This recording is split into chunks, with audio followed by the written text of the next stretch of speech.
So I will be now speaking on the rocky hard eye. As we all know, there are a lot of risk factors for a normal rocky hard eye to occur. But even without any risk factors, you can have what is called an acute intraoperative rocky hard eye syndrome, and very, very rarely a suprachoroidal bleed. So suprachoroidal bleed causes a sudden shallowing of the anterior chamber, raised IOP. You can't inject visco into the eye, iris starts prolapsing. Most importantly, loss of red reflex. So immediately lose your red reflex, you're thinking of a suprachoroidal. These are the risk factors for suprachoroidal. We are not going too much into that. How to manage? Probably IV mannitol, close the wound immediately. Drainage immediate is controversial, probably you have to wait. The acute rocky heart syndrome is totally different.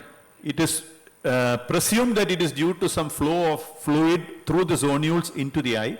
The same things occur, but you have a very preserved red reflex. It can mimic certain other things. So it is most likely due to the fluid going in, trapping the fluid between the anterior hyaloid and the posterior capsule. So there are various techniques to handle this. You know, first of all, obviously you have to rule out a suprachoroidal, then you use a transconjunctival needle. Sometimes you go with a bent needle and aspirate. So there are various techniques. So this is what I did a few months back. This was an eye which, where the iris, the AC started getting very shallow. Video, sir? Yeah. So the chamber was not forming, I was finding it. So I just decided to just go in with an MVR. Just go in and just come out. Don't do anything there.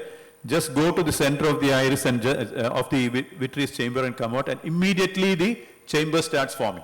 So you have a very good chamber here. And when I was trying to put in again viscoelastic, again the same problem. So just go in once again. Don't aspirate, don't cut anything, just go in once again, and then the chamber forms again, and the case could be finished very, very easily without any problem. So we all have an MVR in the OT. Just put a stab, and it makes things very, very easy for you. Even just before IOL insertion, I had to just release some fluid and then go in with the IOL insertion. And since it is a 20 gauge, I normally put a suture, just like our VR surgeons used to close the earlier large gauge vitrectomies. Just put a vicryl suture on that, and you can close it. So there's no need to give mannitol, no need to wait for some time, no need to postpone the case. Just one stab, and it's safer than going in and aspirating, because aspiration you don't know where you are doing. You are supposed to go between the anterior hyaloid face and the capsule and aspirate, but it's very difficult to get that exact plane. So this is what I did differently last year. Very good technique, Dr. Sai, thank you. But when you go with this thing, MVR, it is quite possible you may be going in the vitreous, and why it is decompressing, maybe the liquid vitreous coming out. Whatever it is. But then you just want your vitreous.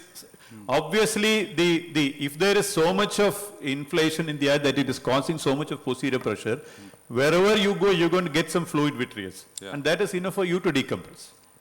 It need not be the exact fluid that goes in, no?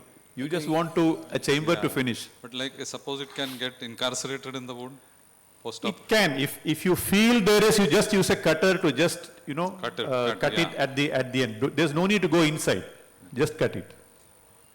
No, this is called ARIS, acute intraoperative rock hard eye syndrome. So what you are mentioning is wherein the fluid goes underneath, especially in pseudo-exfoliation, zonular weakness, you can have this problem as well.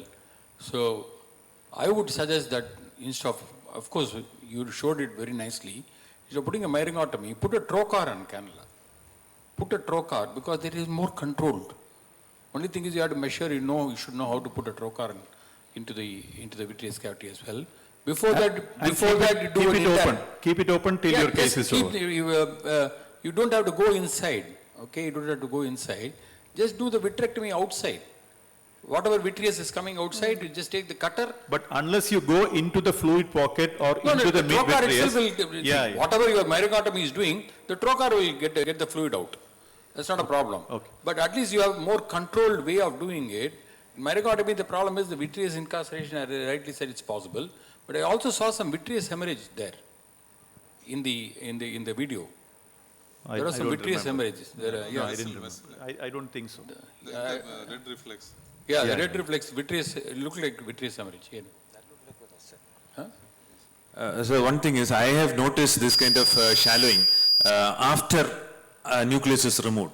There are situations where I have seen like that. So I'm just placing a controversial statement here, not so very, but then fluid goes in through the zonules because of pressurized this thing. So if there is some space for the fluid to go inside, it can come out through that also. So I have done in few cases, I have placed an IOL on top of the anterior capsule and posterior capsule, underfilling the anterior chamber. Because overfilling the anterior chamber will not let the fluid come out through where it went inside. And then if you rock the lens on top of the posterior and posterior capsule, I have seen that you can see fluid collecting behind the lens with fine particles of cortex and nucleus. These are the indication that there is fluid space between the posterior capsule and the anterior hyaloid face.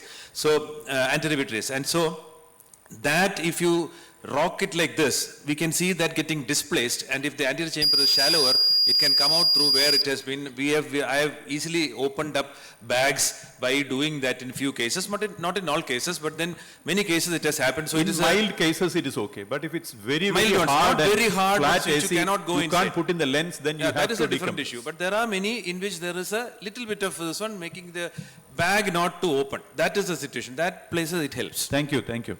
And in cases of uveal effusion and all, like nanophthalmol, I don't think this will work. No. Yeah. No. But This is for routine uncomplicated. Nanophthalmists we do not know where your past plan is. Yeah. Please understand. So you just cannot put a trocar and cannula, you will burn your fingers. No, We what have I'm gone saying is- through the yeah, retina while trying to do this in nanophthalmic. yeah. CTR and do the phaco, will that be helpful because this is going transzonularly? No, just one doubt I was thinking. But what is your indication? I mean, you Because can't put this- CTR in every case, no? No, sir. This happens suddenly, you know, you Suddenly, can't you will not be able to expand the bag also.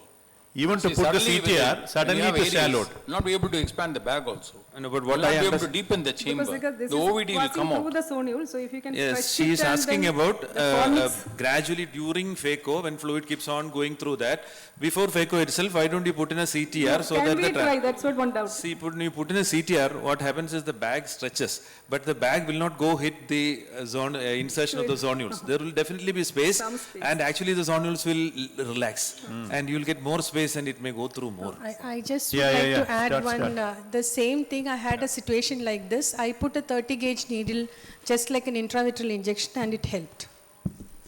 I give only 2 or 3 pints of IV mannitol, pat the eye and keep the patient and do it as the last patient on the day.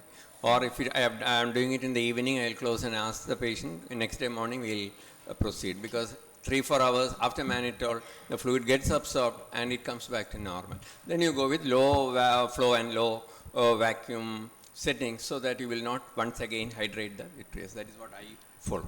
Thank you. Nice video.